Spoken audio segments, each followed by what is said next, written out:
صباح الخير صبايا، كيفكم؟ طمنوني عنكم. اشتقت لكم كتير ورجعت لكم بفيديو جديد. اليوم حبيت شارككم يوم عيد ميلادي. صراحة يعني ماني متوقع حدا يحتفل فيني أو حدا يعني متذكر، فأنا زعلانة عن جد منكم أول الشي، لأنه ما حدا منكم يتذكر عيد ميلادي، ولا حدا بعتلي على الانستا أو الفيس وبقول لي العمر كله. مع انه كلكم تسألوني قديش عمرك وايمت يعني متى مواليدك وكذا وهالشي، فزعلانة منكم. إذا بدكم تراضوني فايش رأيكم تحطوا لي لايك مناسبة عيد ميلادي، تشتركوا في القناة وتشاركوا الفيديوهات رفقاتكم كمان. اليوم حبيت شارككم الروتين. أول شي قلت لحالي يعني ماني مخططة لأي شي أو ماني مفكرة أعمل شي، بس قررت لأنه ما حدا حاسس بعيد ميلادي، قلت لحالي أحتفل لحالي، يعني أحتفل بحالي.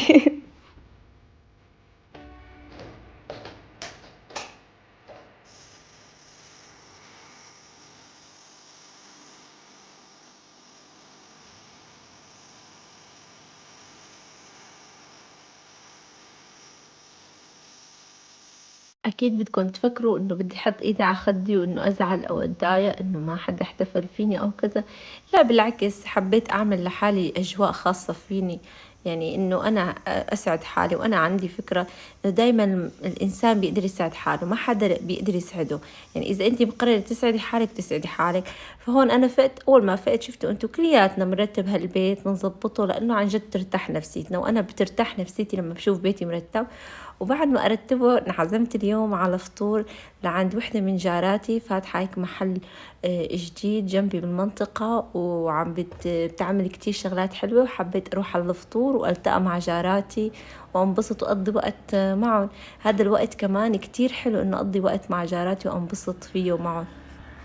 بس بتعرفوا صبايا، أنا صحيح ما حدا مذكرني بأي شيء، بس لما أجتني يعني عزمتني جارتي على الفطور فحسيتها كتير حلوة. بنفس الوقت حسيت ربنا بعت عشان أنبسط وهيك أكوني سعيدة بهذا اليوم.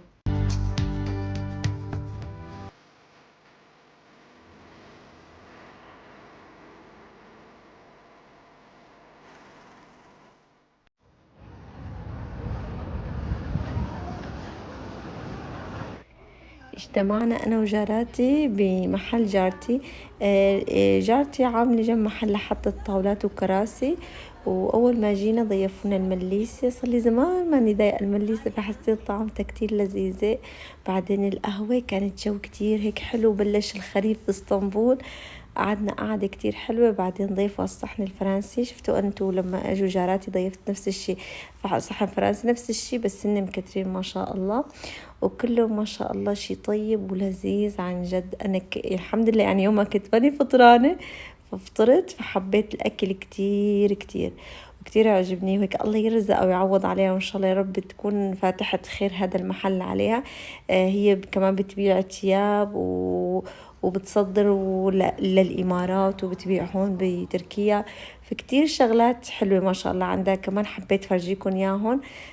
بعد ما خلصنا أكل فتنا على المحل عشان نتفتل وندور فيه، وما شاء الله كانت الزحمة كتير، وتعرفت على ما شاء الله صبايا من بهش الشهير كتير. يعني أنا منطقتي بهش الشهير أصلا، في كتير ناس عم يسألوني وين ساكنة، أنا ساكنة ببهش الشهير.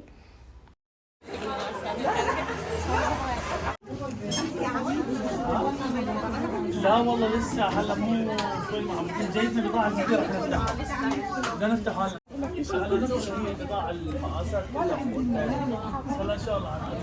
هلا أكتر شي حبيته بالمحل إنه المحل منوع، يعني فيه للطلاب المدارس مكتبة، فيه شناتي، فيه تياب نسوان، وفيه كمان ركن للقهوة إذا حبيتي تشربي عندنا قهوتهم كتير طيبة على فكرة ولذيذة ما شاء الله. حتى في عندهم بيجامات، عندهم كتير أشياء منوع. يعني المحل شو بيخطر ببالك بتلاقي، حتى في عندهم مباخر وبخور عم يجي من إمارات، يعني كتير ريحته بيتجنن وكتير حلوة. صبايا اسم المحل ريبون، رح احط لكم موقع المحل بصندوق الوصف اذا عجبكم شي وحابين تزوروه، وفيه شغلات كتير مميزة. اذا رحتوا لعنده قول من طرف جارتك تسنيم.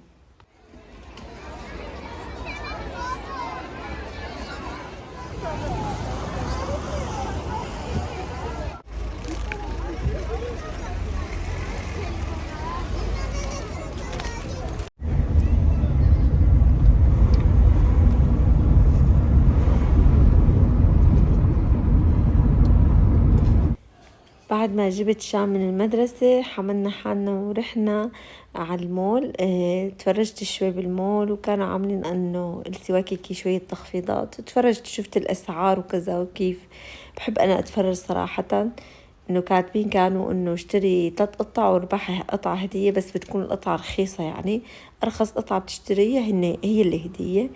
بعدين شام وعمر سألوا لي انه بدهم يلعبوا، فقلت لهم لكل واحد في لعبة. فشام نقت هي اللعبة النطيطة كتير بتحبها، يعني ما شلحت اغراضه، فورا حملنا حالنا على المول. يعني لابسة كانت اغراض المدرسة لسه، وكتير بحبهم اغراض المدرسة، حاستهم كتير عمليات وكتير ممتازات، كتير بيعجبوني صراحة.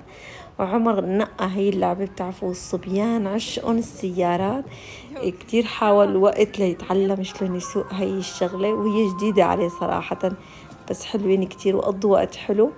بعدين قلت لحالي بدي روح على كارفور اتفرج عليها، لانه كارفور بتنزل شغلات مميزة وشغلات بقدر استخدمها للأولاد باللانش بوكس.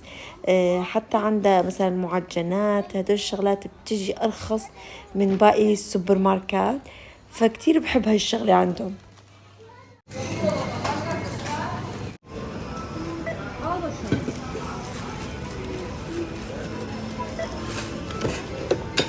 يا روحي روحي ننضبه هني.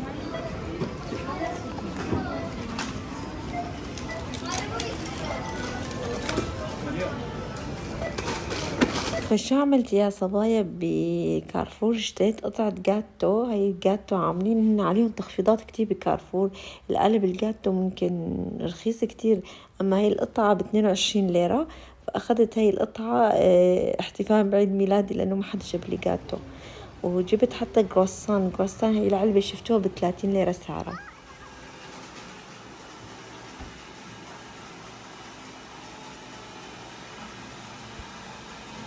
وأول ما رجعت على البيت فورا فتحنا وظائف شام مشان تحلن وتكتب وظائفها. وأنا اللي بقعد جنبها هيك بحب أقعد جنبها وأضل معها بالوظيفة. وبهذا الأثناء شو بعمل؟ بشغل يا غسالة يا جلاية يا بشغل روبوت ينظف، فبكوني قاعدة جنبها بضل هيك معها لحتى تخلص وظيفتها.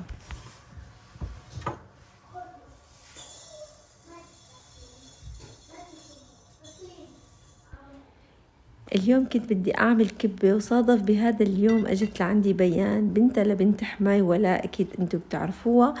فقلت لحالي حلوة إنه بجيتها كمان أعملها، فجيت أعملها وقلت رح شارككم إياها. فعلى الصدفة بيان جايبت لي هدية ومتذكرة عيد ميلادي. أنا انصدمت، قلت له شلون متذكرة عيد ميلادي؟ قال أنا بعرف عيد ميلادك. ولا وكثير انصدمت صراحة وكثير انبسطت منه، يعني إنه هيك متذكرة عيد ميلادي.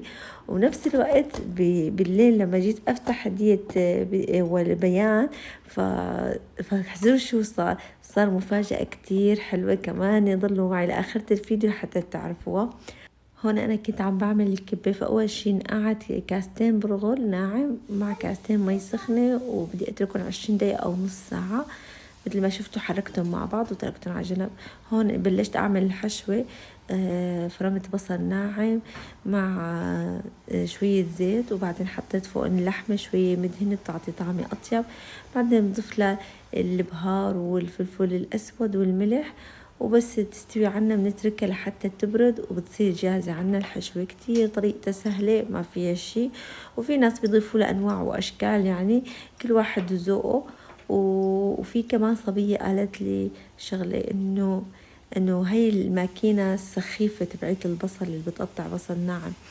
انا لما بشارك اي شغلة بشتريها لبيتي ممكن انتي ما تستفيدي منها، بس انا بدي ما اضيع وقتي، انا بدي استفيد من وقتي، ووقتي بالنسبة إلي كنز، وبقضي هذا الوقت مع اولادي وعيلتي احسن ما اضيع وقت زيادة. فانا بالنسبة إلي ما سخيفة، بالنسبة إلك ممكن سخيفة. تمام. هون بعدين جبت الماكينة الكبة، وبعد ما خلص البرغل برد يعني حوالي نص ساعة ضفت له بهار وملح وفلفل أسود. يعني نحن أهل حلب بنضيف كمان كمون للكبة، بس أنا ما ضفتها يومها. هلا الشوام يعملوها هيك فلفل أسود وملح. لا أنا ضفت فلفل أسود وملح وبهار، لأنه طعمة البهار كتير طيبة بالكبة. ما بعرف أنا من دون البهار ما بحس لها طعم الكبة.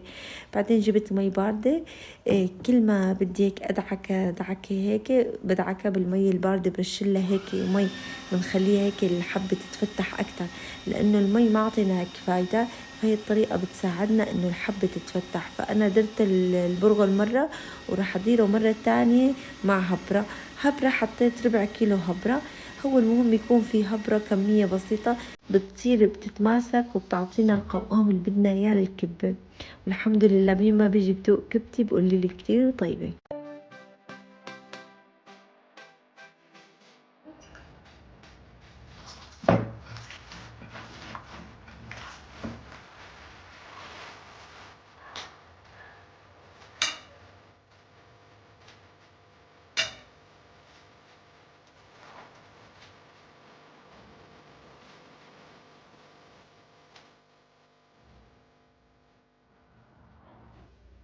هلا في صبايا كتير عم تابعوني من دول تانية ما رح يعرفوا شو الهبرة، يعني لحمة من دون دهن. لازم تجيبوا لحمة من دون دهن تحطوها مع البرغل ومع البهارات اللي حكيت لكم عليها وتعملوها دورين على الماكينة وبتكون صارت جاهزة. وأنا بترك جنبي مي باردة مشان ألك إيدي فيها وأسوي وأكور الكبة.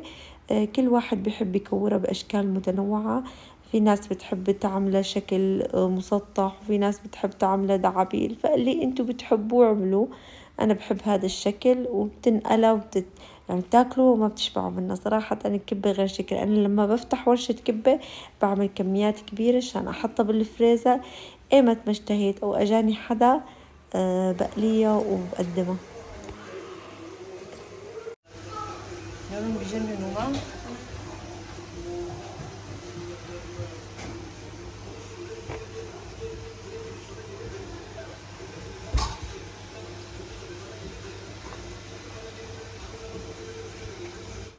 هون بيان الله يسلم ايديها هي اللي قلت الكبة. حبيت افتحها وافرجيكم اياها من جوا. شكلها بشهي وكتير طيب ولذيذة. بتقدروا تحتفظوا فيها بالثلاجة وقت بدكم تقلوها فورا بتشغلوا يعني زيت القلي وبتغطوها وبتنقلها. ما أطيبها بتطلع كتير لذيذة بتعيش وقت طويل.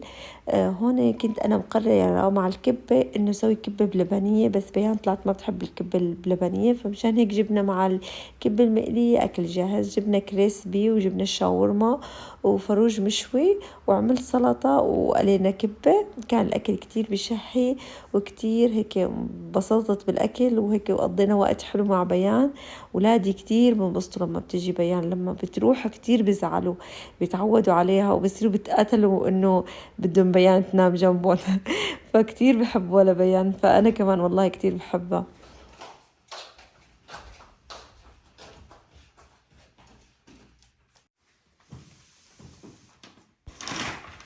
صبايا جيت أفتح هدية بيان. هون جوزي طلع جايب لي هدية مع بيان. الهدايا الباقية من زوجي ما توقعت يجيب لي هدية. طلعت لما رحت مع جراتي الصبح أفطر طلع رايح جايب لي هدايا من المول وجاي.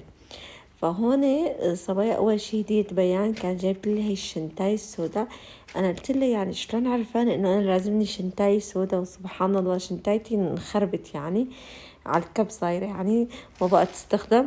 فجايبت لي هي الشنتاي السودا هيك الله يرزقها ويعوض عليها. عن جد كتير حبيتها وكتير هيك سلسة وسهلة على اللبس وهيك منيحة كتير يعني حسيتها للاستخدام. فزوجي كمان جايب لي شنطة كمان. انصدمت صراحة اثنيناتهم شناتي. وكان مع الشنطة مثل بوية لتنظيف الشنتاي الكاشفة. كتير حبيت هالفكرة يعني فكر فيني كيف بدي نظفها يخلي لي اياه ما قصر. ولما فتحت هيك الشنطة والله كتير حبيت. لونه مميز حسيت وهو بيعرفني انه انا بحب اللون الكاشف مع الذهبي. فجايب لي اياها الوان كتير رائعة كتير عجبتني وبتزبط على كتير لبس يعني عندي يعني ما عندي هذا اللون. فكتير حبيته. وكان مع كيس حلو كتير كيسة يعني حلو الواحد يحتفظ فيها بكيسة الوقت بده يستخدمها بشيلها من كيسة. وهيك بيجي مع هذا الحبيبات. هذا بيحافظ على انه ما تنخرب من الرطوبة او العفن او كذا. فكتير مفيد هذا الكيس الصغير. لا تكبوا صبايا اذا اجاكم. فهون كنت عم بفتحها بفرجيكم اياها. انا كتير انبسطت بهاي الشنطة وكتير حبيتها. انتوا قولوا لي رايكم فيها. وما توقعت صراحة نجيب لي شي زوجي لانه ما جاب قصة سيرة عيد الميلاد. وحتى لما بيان حكت بقصة عيد الميلاد ما حسيته انه متذكرة عيد ميلادي صراحة. عرفتوا؟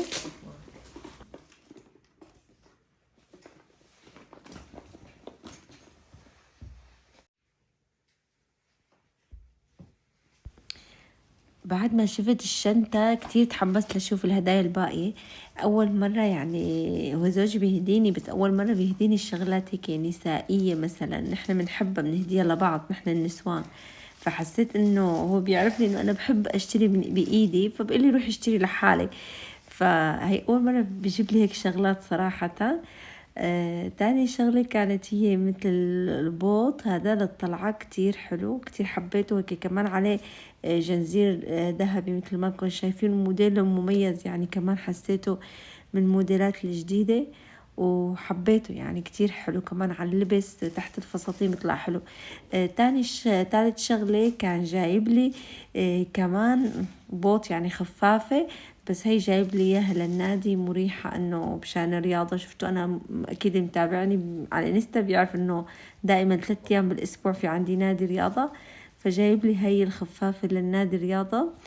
كمان حبيتها والوانها كتير حلوة، والاحلى من هيك بنتي شام كتير حبتها، قال ليش بابا ما جاب لي مثلها؟